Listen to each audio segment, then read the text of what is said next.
Hi, this is Kaylin again with the Essence of Transformation, and this is episode 12, chapter 6 of Let's Talk About Race, a workbook about white people fostering racial equality in their lives. The title of this chapter is What Freedom Awaits Us. While people of color live with racism and it defines them, whiteness defines whites, and so are and we are also living within that which defines us. We'll need to unravel ourselves from it, and yet we may not be free of it if we do. And yet there is a possibility that we may be. It seems to me we deserve to find out what freedom awaits us if we do. In moments when you attempt to get involved in racial equality, you will become exhilarated and validated. The power struggles you have observed are now more personal, more accessible. Change is something you can participate in if you haven't already. There is joy in knowing you can care deeply about this problem. There are steps that will make a difference, and every step counts. Your observations matter. We are no longer in denial about racism. We are no longer convinced that our role in it is hopeless or ineffectual. The freedom found in developing our abilities to encourage racial equality increases our desire to see and to know more. This freedom can be found at home, in school, in business, and in churches. When you do not stay within the designated white-on-white relationship box you've been put in, when white privilege no longer defines you, and you can identify, yet still refuse to be owned by racism, you are free.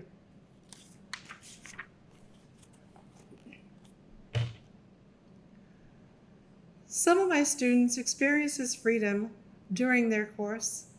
Here is one account. This last weekend, an old co-worker was down for the weekend, and she and two other current co-workers and I all went out. One of them was African American, her name is Anne, and had just graduated from college. We are pretty good friends. We wrote to each other and write to each other, and I recently went to Maryland to see her. My first realization was that we had a genuine friendship. The thing I was wishing for, I actually had. Although in my previous journal entry, I had written that I thought only my brother had good friendships with men of color. Anyway, we went out and danced at a nightclub. We had so much fun. We were on equal terms. It wasn't different than hanging out with anyone else, except that I'm in awe of my friend, not because she is black, but because she is beautiful, intelligent, and super cool. Then we split up for the evening. My two black friends went to their school, and my other friend and I went to a party. At the party were two black men I knew, and I realized they're at most of the parties I go to. I have also had them over to my place a few times during the summer. And again, I realized I have African American friends, and it is natural. I know this isn't a big revelation.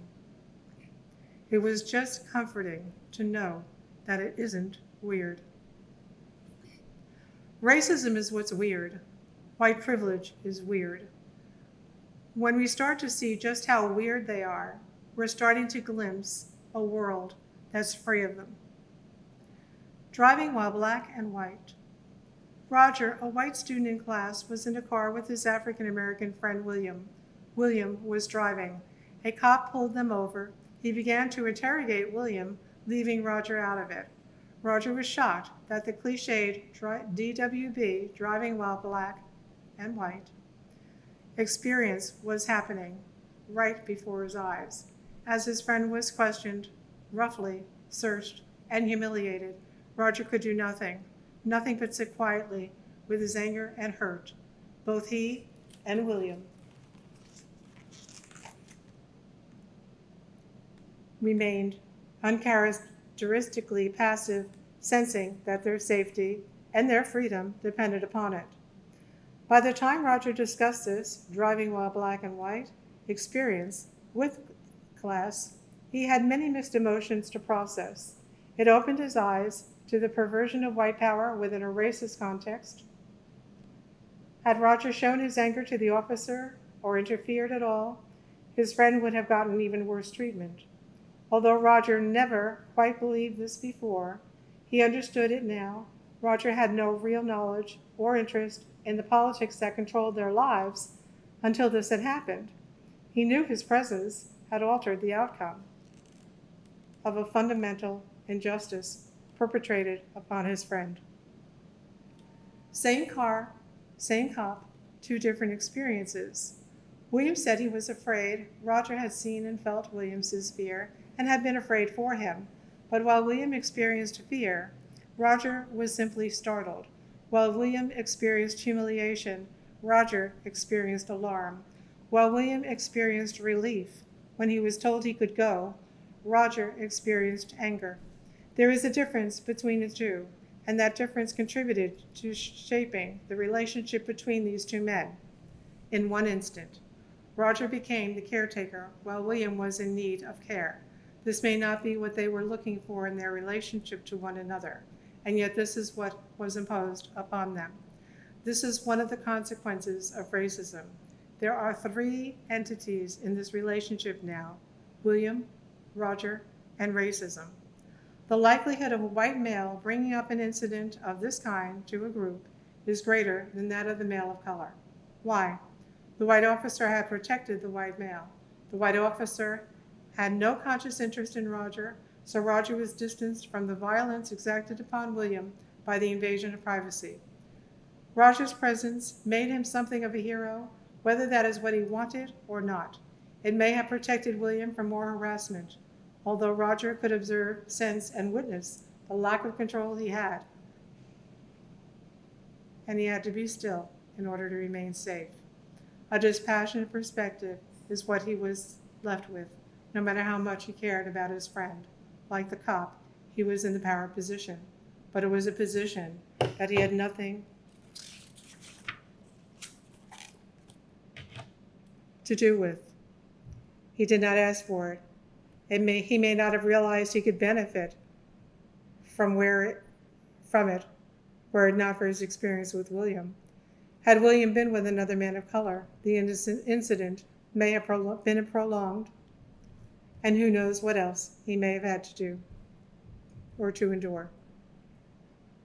Instead, Roger's whiteness may have discouraged the cop from going any further. It was enough for the cop to impose white male dominance on William and exposed it to Roger. Roger was aware of the role racism played in this incident. Let's review the process each male goes through based on my rendition and interpretation of events. We'll put their reactions into two separate columns to see which range of experience you may prefer if you were one of the two men. For example, circle what you believe may be the most probable choices. William experienced fear. Roger was startled. William, humiliation. Roger, alarm. William, relief. Roger, anger. William, blasé. Roger, sympathetic. And we will take a few steps further into examining this experience. In Workbook Writing 6A. How do you feel about William? How do you feel about the police in this situation? Is experiencing shame about racism inevitable? Do you think it is important for families of color to discuss racism? What do you think about Roger and his position in this situation? And then 6B, which of the two men would you want to be, and why? If you observed a person of color being pulled over on the road by an officer, what would be your first assumption about it?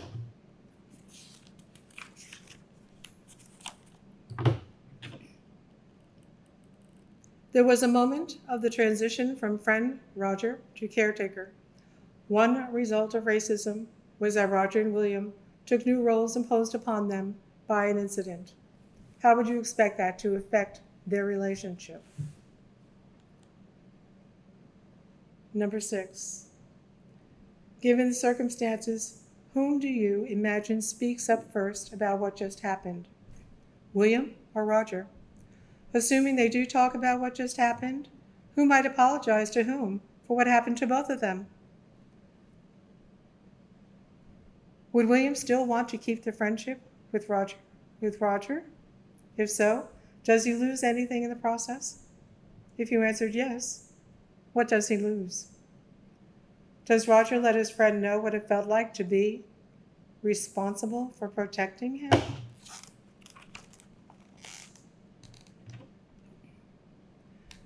Do you have any further thoughts on the subject regarding either man independent of one another? Do you see William and Roger as equals now? If so, why? If not, why not? This is one isolated incident. Multiply that incident by many more in Williams's life, and you get an idea of the impact it has had on his point of view about himself and the world in which he lives. Now imagine the stress he must live with from day to day. It is tragic that some need to wait so long before they understand the gaps between people of color and white people in what we might consider normal situations. If children and adolescents were presented with the truth of it before they reached college, they would be better prepared to make decisions that can dissolve their complicity before it begins. White men can disavow their privilege. Perhaps Roger by now has become a white man who disavows his privilege. I have known more than a handful of white men who have gone through ideological contortions in order to stand for racial equality and discard their entitlement in many areas. Some were educated but refused to raise their status because they resisted increasing their power. Others refused to own real estate or may not have had children in order to prevent themselves from assuming roles of authority over others. The role authority plays in racism has been more than enough for them to live with already. Everyone has their own way of coping with their knowledge of racism. We each have ways of taking action that others may not be aware of, but there are inevitable stages of maturation from the naive individual to the empowered individual. The element of protection in white culture, combined with the naivete we are often raised with, has created a tidal wave of differences between us and people of color. The effects of those differences are as staggering as they are complex. Both discourse and action create opportunities for change, and there cannot be one without the other. White women often confuse racism with sexism. White women often compare sexism to a person of color's issues of racial inequality in our society. Therefore, barriers to a mutual understanding of each other's dilemma would be inevitable. It is hard for white women to put their issues aside. Somehow or other, they simply must inject a portion of their own experience into the experience of women of color, as they imagine that experience to be.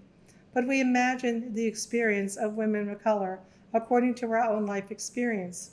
It is futile. It is futile to do so. I don't really know why we try. I believe it is enough to listen to women of color, knowing what they tell us about their own experience of us, without needing to inject ourselves into their experience at all.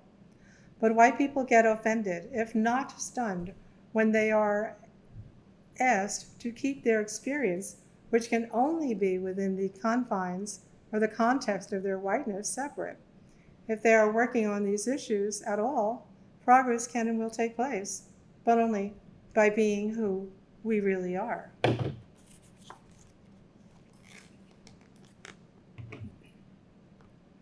Once I was asked why black women get so impatient with white women about racism, and I thought, How patient can one be with one's own oppressor? Our roles have never been reversed or healed. They have not entirely dissolved. We are living with the residue of slavery between us. We are living with racial inequality. No matter how our effort or our intention is, people of color can speak for themselves. We are not a part of that experience, a being of color. We live in a society that continues to infuse white people with a power that takes away from the power of people of color. Where are we now? When we talk about race, one student wrote, I try to convince myself that there isn't that much to say, and then I realize how much there really is. You have come a long way since you opened the book. You probably realize now, as did this student, how very much there really is to talk about. You have examined your childhood, reassessed influences in your upbringing, considered the very active relationship between racism and violence. You have also reflected on the role that so-called innocence plays in white privilege and discovered strengths you already may have or will need to develop regarding this work. Because we are learning how to integrate our interest in racial equality into our lives, this journey will take a step further so you can begin to use what you know. There are many ways to work the racial equality muscle, but at each point in your work, self-reflection continues to matter. We can never escape our whiteness as we grow through this process. However, we will not want to. Hopefully, we will simply continue to change what it represents to others and to ourselves through our actions. Action requires working the racial equality muscle, and that can take time and many steps until we get it right. You may stumble and fall, but clumsiness and humiliation are not really the most important consequences of your development. Mistakes happen. What is most important is the risk you take, the growth you demand of yourself, and the assertion of your power and your perspective and your ideas to foster racial equality and social justice in your life. Here are 7 beginning steps we can take. Number 1, listen to others and respond when the issue is race or racism. Number 2, accept the fact that the trauma of our own lives is equal to the trauma of the lives of others. Number 3, refuse to remain passive even when others believe passivity is a solution to any situation that involves racism. 4, realize that our way of coping with racism or resisting racism may be different from someone else's. Number 5, refuse to protect other white people from what we consider racism to be. Number 6, when there is racial tension on the job, at school, in a dorm, or anywhere else, draw attention to it. Number 7, inform our educators, social service professionals, and others in our community about our interest in racial equality, and ask them what they are doing about it in their professions. Write about it. I'd like you to do some freestyle writing, not questions. This time, just whatever comes up. Write about what's going on racially in your own backyard, where you work, where you shop, where you get your hair done. Why have you chosen the job you have? Why do you go to that particular salon? What about the line that you need to go to with Social Security in order to apply for disability? Who else is there? How many? What's going on? Or a particular grocery store. How integrated is it? What kind of activity goes on about race in these places? Are you comfortable? Are you demonstrating your desire for racial equality there? Do conversations ever take place that upset you about race? If so, then what is going on? If not, how can that be?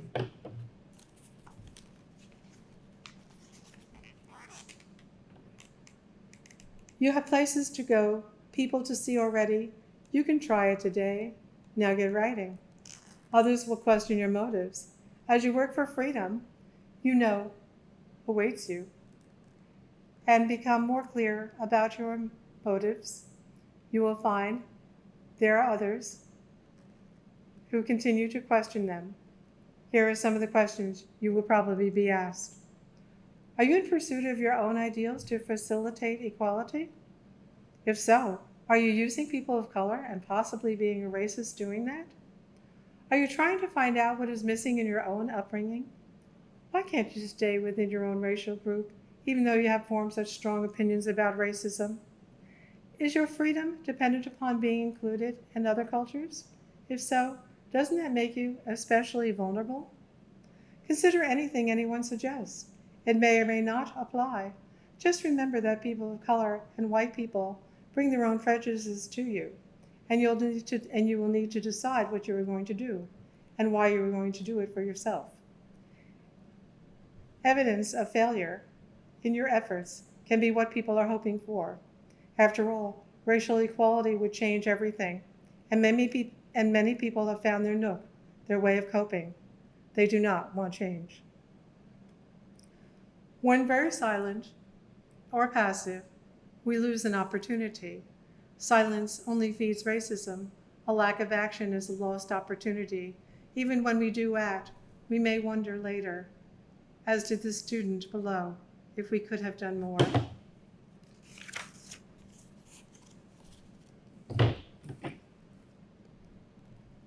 As the student said, at a popular donut store, my friends and I stopped for coffee. We sat at the counter talking with other restaurant regulars.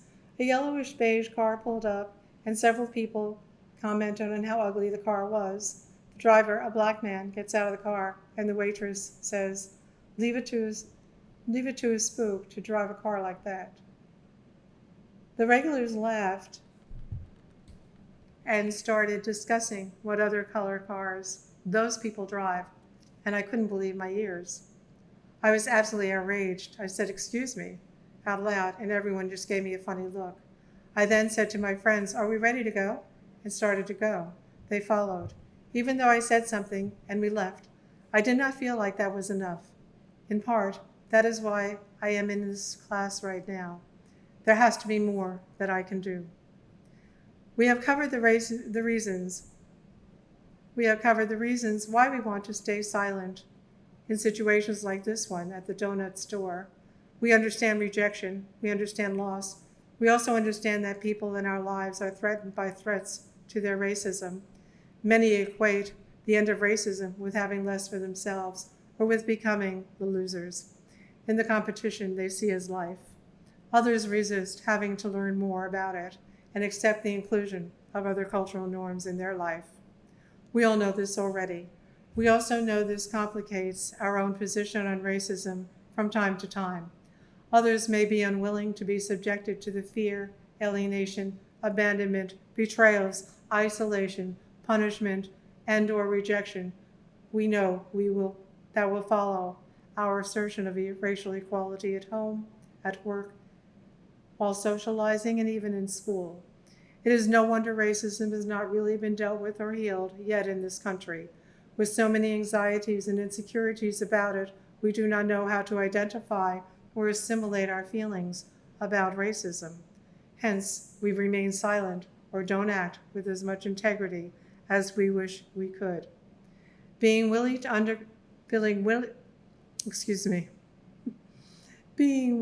undergo a process of understanding racism and its impact on our culture is courageous. But without understanding ourselves first, our effort to disengage from racist norms will be somewhat useless. For when we are challenged, we won't be able to deal with the challenges unless we have undergone some introspection beforehand. Here is another chance for that introspection. As always, save your work. It's important. And here is several more questions for you to write about in your journal. My child, to answer in your journal. My child is protected from racism because, so fill in that blank. The expectations of biracial children are different than that of white children and children of two parents of color because it is not unusual to see white people mask their racism behind friends, lovers, and coworkers. If white people are not responsible and there is nothing they can do about racism, then why does masking it become so important? Why is masking it necessary? Is experiencing shame about racism inevitable? I like that question. Another good question with that is, does it go on and on and on? And it may, and it could. And if it does, it should. It just means you take more action. That's the only antidote, the only answer. What does white privilege mean to you? White people can accumulate prejudices without being held accountable for them. Where do you suppose white people's ambivalence about racism stems from?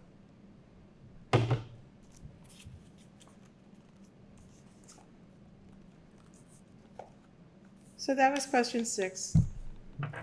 I'm going to go on to the final chapter, which is chapter 7.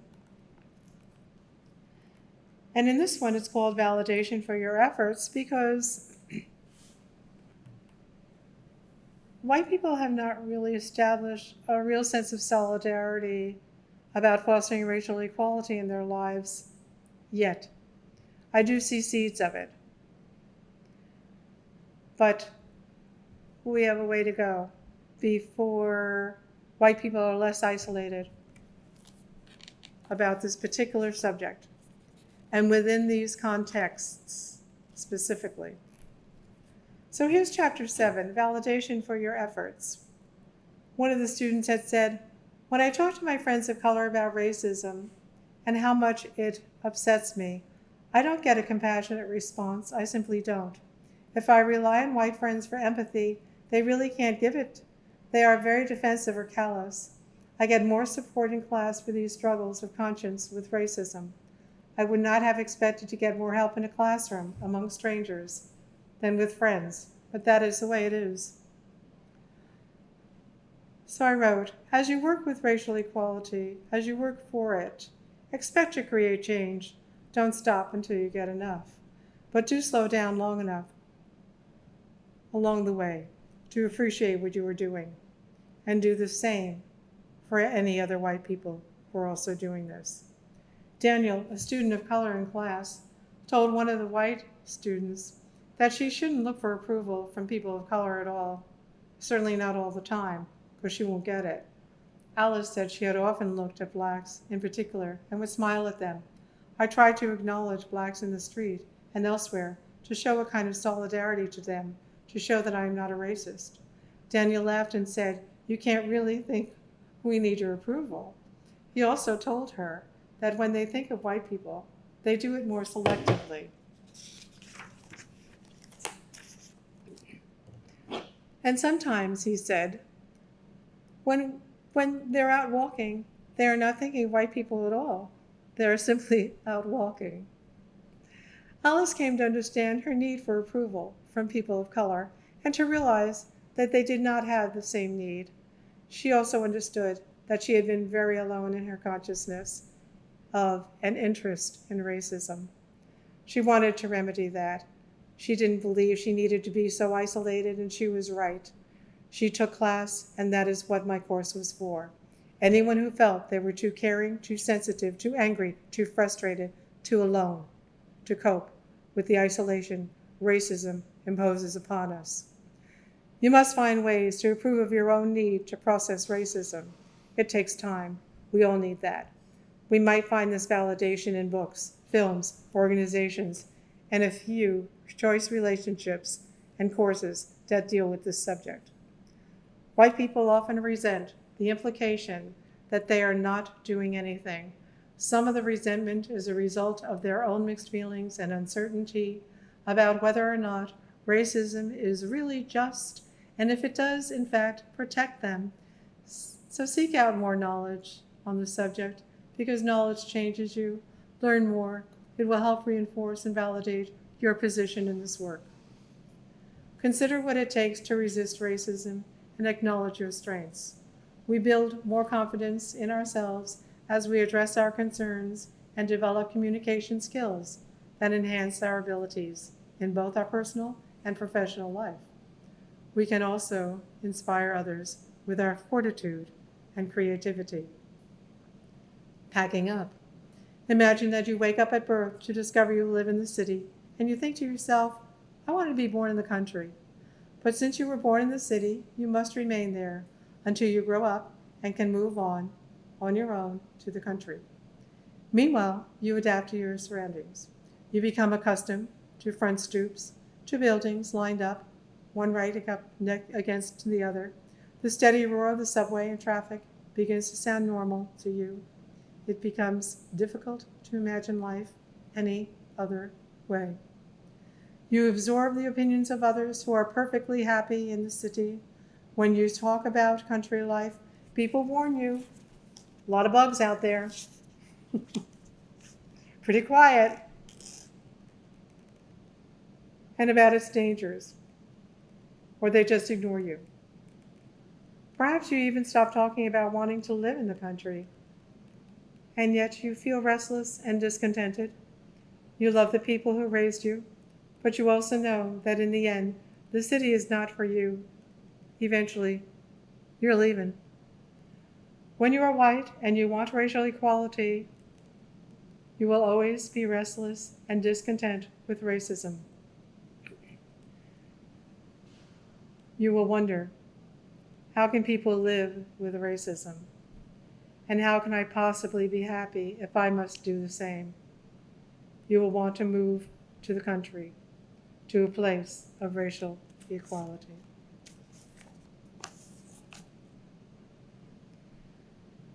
But here the analogy breaks down, because those working to solve the problem of racism in their lives eventually understand that a physical move to an integrated community, for example, is not the solution, or not the whole solution anyway. They come to realize that their happiness depends upon psychic integration. They grew up in the city, and the city's way is still in them. We grow up in racism, and we must own it within us before we can truly relocate. Anyone can be in an integrated environment and still be a racist, but you won't do that. So you have begun to find out how you can go without beating the odds, and discovered how you can go about beating the odds, and discovered that it is very difficult to do, nearly impossible. You see that you need to redefine the position you are in, because the position you are in suggests you are superior to people of color. That realization is not an ending, but a beginning. What follows can for you to become able to come to grips with a problem that requires many solutions. To your surprise, a part of the solution is you. The knowledge of white privilege, the history of psychological and economic strategies incorporated in a white person's upbringing to maintain both status and even racial vanity have become and have been intentionally shaped to discourage you from dealing with it or realizing your own power. But you were an adolescent. You are mature now. You do have power. You are part of the solution. The moving truck is here. We're packing the boxes and saying goodbye to the city. Do you feel a sense of accomplishment? You should. Race work is hard work, and we've been doing it.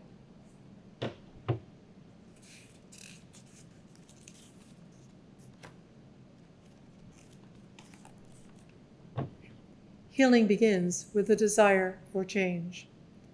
When we consider whiteness in our times, we need to acknowledge that white people have also been betrayed by racism.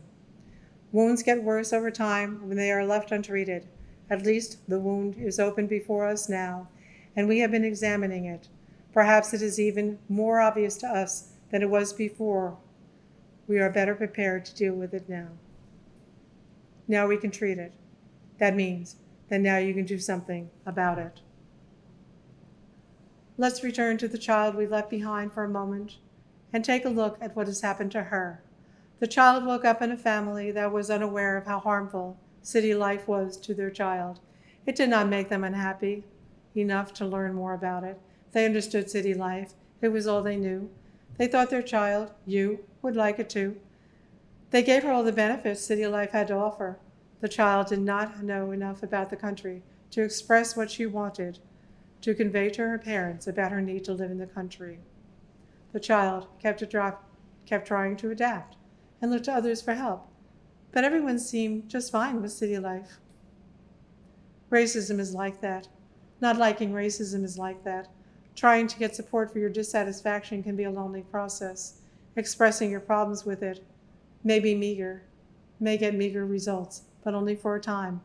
So you keep going, and you must keep finding others who care about what you care about, what you believe is wrong. Then you start to try to fix it.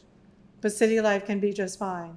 In the analogy, the difference is a matter of preference, like a favorite color. In reality, racism is toxic, always wrong, never a matter of preference. Everyone needs to move to the country. Accept useful analogies along the way. I am still too white, wrote one student, to feel strong, valid, honest, real, and uninhibited around a black person or a group of people of color.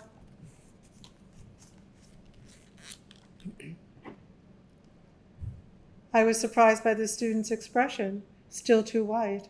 I wonder how many of you have also felt that way. She also wrote that she felt she was on the inside of something, recognizing her fears. I think that is a wonderful way to put it. A bit like an embryo in the sac, waiting for the right moment to be born. Who is to say it should not be a painful time, disturbing yet compelling? Sorting through racism is worthy of that. When you work on racism, you give birth to yourself. The environment you came from was not enough. You do not know why yet, but you are still working it all out. Noelle was a senior when she took my class. Her father and her mother visited her on campus for a holiday, having traveled from the Midwest. While they were out for dinner, she told them about the course and discussed some of the stories she'd heard in class and all that she had been learning about herself, her history, and the others in class. She and her family were white. When they finished, her father said he was surprised that a course like Let's Talk About Race was being taught in a college. The black professor teaching it, he went on, must be taking quite a risk. When she told him the teacher was white, he was shocked. I see myself creating a course of this kind and teaching it.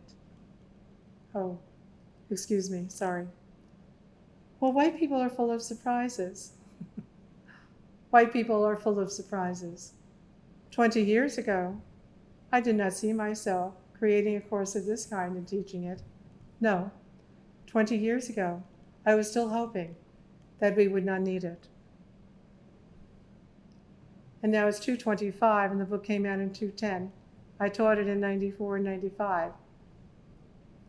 So I have to add a few decades to that. I had already read the definition of racism, so I'm not going to reread it again. That is in episode 11. I did ask all the students to write down their own definition of racism. And I think it's very important for people to do that. To each of you to sit down and do that. So, be sure to refer to it again long after you've finished this book and make note of any changes you want to make regarding your definition of racism. To some extent, your definition probably will be changing. That has happened to me. Be sure you don't compromise yourself to benefit any group while you make up your definition of racism. You have become dependent upon a constant theme of alienation and estrangement. You have suffered a great deal at the hands of white people who are racists. Keep developing the coping skills I referred to in Chapter 4. So when you have aligned yourself with racial equality, you can remember what your goal is, no matter the cost. Many of us do this every day. We each have our own stories to tell, stories that validate the fears we have had when we knew we were unwilling to be racists. Remember that white supremacy is dependent upon silence and complicity. Be prepared for conflict. Anne had this to say about her own concerns as she evolved through this work. I've been thinking a lot about my family, and how I will be able to integrate them into my life as I do this work. How do I hold them responsible for whatever share of it is theirs and accept that they will do the work that is needed for them and still hold on to them, knowing that they really will not do it?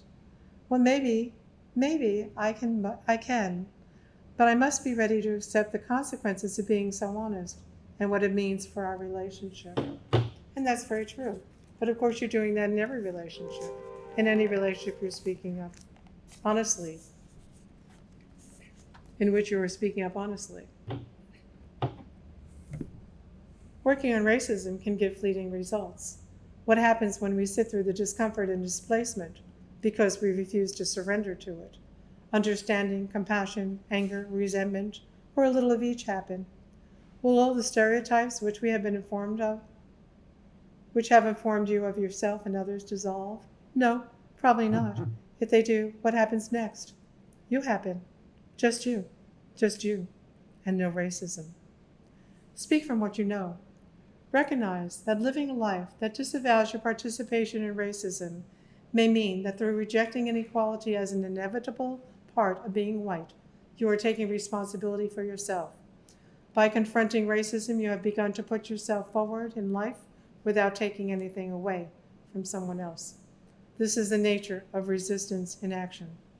We have earned the right to stand up for ourselves and may have already found that speaking up about our position has consequences. We also may have discovered that our position on racism seems to define our value to other white people. This stage of growth is wrought with alarming twists in our relationships, and although it has been difficult, this juncture is pivotal to our development and includes being willing to enter the racial danger zone. Before you opened this book, you had wondered, what would be done about racism? You knew there was so much pain in our lives because of it. You understood that people of color live with a duality of consciousness regarding it because they live in an environment where there can be no trust. They struggle with the fear white supremacist values call for in their lives every day. Think about it. When do you believe a white person should give up their comfort zones and delve into this subject? What are the signs to watch out for when racist norms become unacceptable?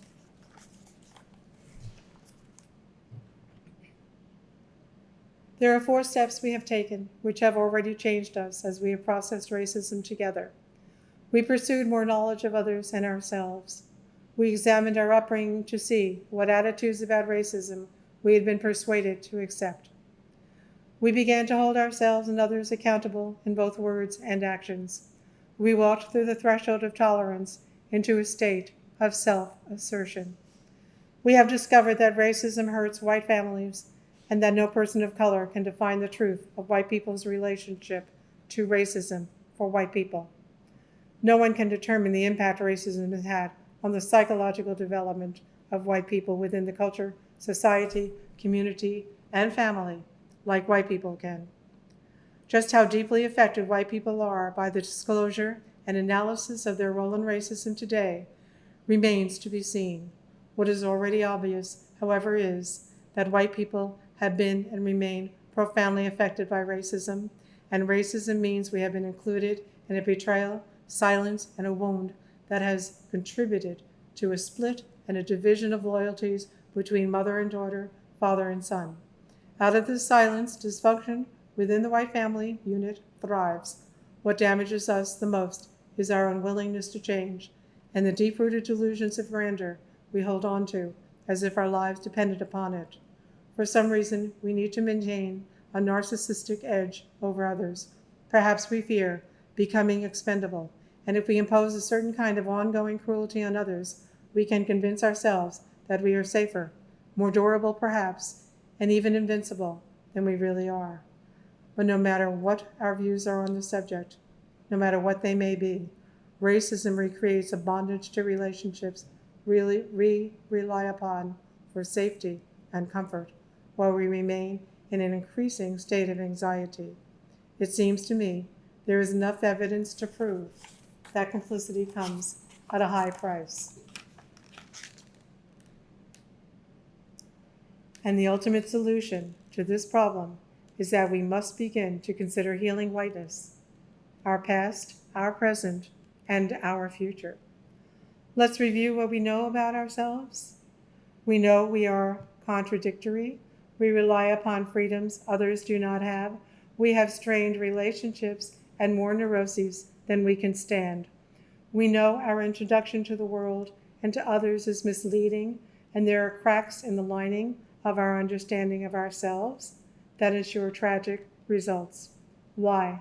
Because we live in a multiracial, multicultural world, and many of us know that living inside of whiteness has not prepared us for it. We have been sold a bill of goods that is deeply flawed. We have been raised to love and embrace only ourselves. So when we move out of the white box into diversity, we are on our own. We become pioneers, rebels, or missionaries. We become labels reflecting stereotypes and taking on roles we never intended to assume, because our desire for integration, coupled with our insistence on having racial equality in our lives, is often misunderstood by others. Racism so permeates our society that we stand out, whether we want to or not. Many white people work on racial equality. The most common knowledge and assumptions about us are threaded into a social construction of race and class, but we can, and often do, deconstruct those assumptions. When we do accomplish our tasks, we become living proof that what we have been warned about becoming is neither awkward nor dangerous. We discover we are acting out of a defiance. We're discovering we are not acting out of defiance, but out of resolution, because the extent to which we can have racial equality in our lives contributes to our welfare rather than diminishing it. Many of us have a reunion to look forward to when we work through these problems. Many of us will find peace within ourselves when we work through these problems. In doing this work, you will find yourself undergoing several changes while you were in transition. While I did, I wrote a testimonial to it, and I'd like to share it with you now. I started out with racism and have ended up with resistance. It is more than I was prepared for and more than I was trained to deal with. It is a vocation. It is also a conscious approach to a way of being in the world, because there is no other way. If I slip up or make mistakes and need to be quiet in the face of something disturbing, that serves as a reminder that the expectations of myself are not that I go through it well, but that I go through it at all. When I get tired, I read a paper, watch the news, look at a sitcom, or walk to the store. I watch race crimes. I witness consumerism. I stare at the stereotypes and remember that today and every day, someone is being killed while I live. Someone is being tortured while I get discouraged, and someone is being imprisoned while I remain free. Where racism is concerned, all I keep learning is that if I ask the question, then I have the answer. If there is no language for whiteness, I need to put it into words so there can be a language for it. If there is no psychology that can address white supremacy, then I must create a psychology that addresses it. If there is no church, no spiritual belief that includes my way of being in the world, then I must create one for myself.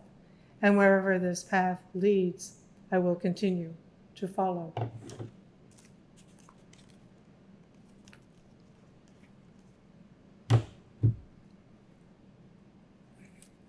And that is actually the end of the book, except for the information about the author, which I'm happy to share with you at any time, but I'll do that in the next show, in another show. I wanted to just share with you a poem that I wrote when I was 23 that had to do with transformation, because as you notice, the title of my series is The Essence of Transformation.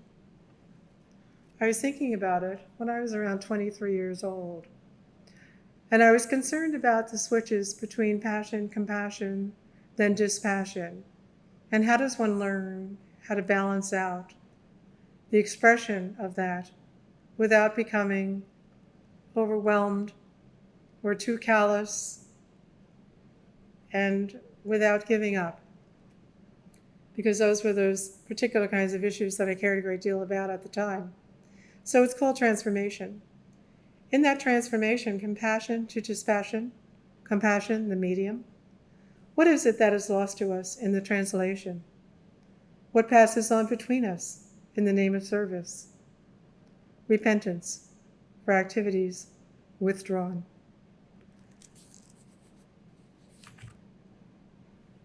I was fortunate in getting that poem published right away, very quickly. It was very nice. It was extremely validating. I took poetry seriously and I took writing seriously, but I had not really been certain that I would be doing both for the rest of my life. I think it's important when we get overwhelmed by everyone's struggle, including our own,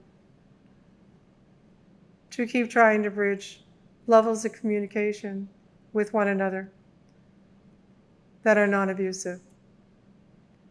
In my lifetime, we have gone through so many trends regarding feminism, regarding therapeutic modalities, regarding recovery from many issues.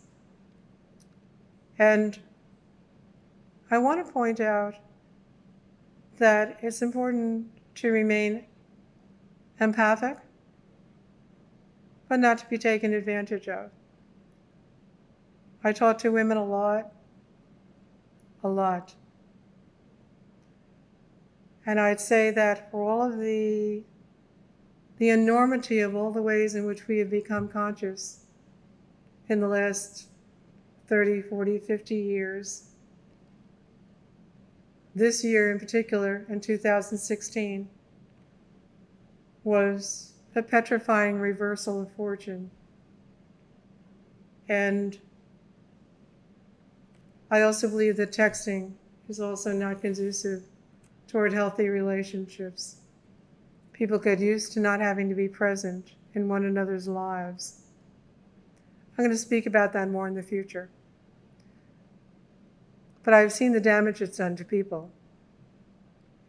A lot of damage. And I see what's going on in the country today. And we had no choice about AI. We have no choice about robots. The times, they are changing. That is an understatement. They actually have changed. So I just want to encourage people to continue to write if you have an interest in writing. Continue to speak in case you're afraid to speak. Try to find other resources that can encourage and help you get more comfortable speaking in public or even speaking to your families. There's a lot of fear now. There are short attention spans.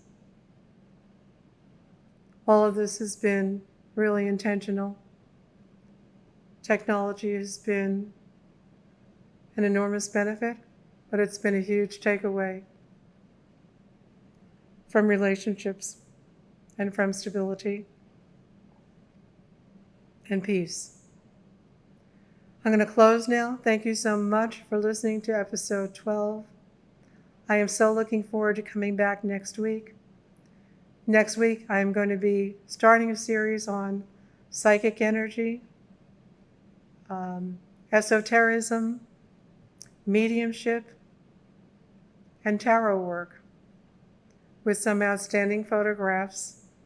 I'm a spirit photographer, so I'm going to be adding that I've been doing that for years. So I'm going to be concentrating on that for the summer, and then coming back in the fall to read the study guide that accompanies my book.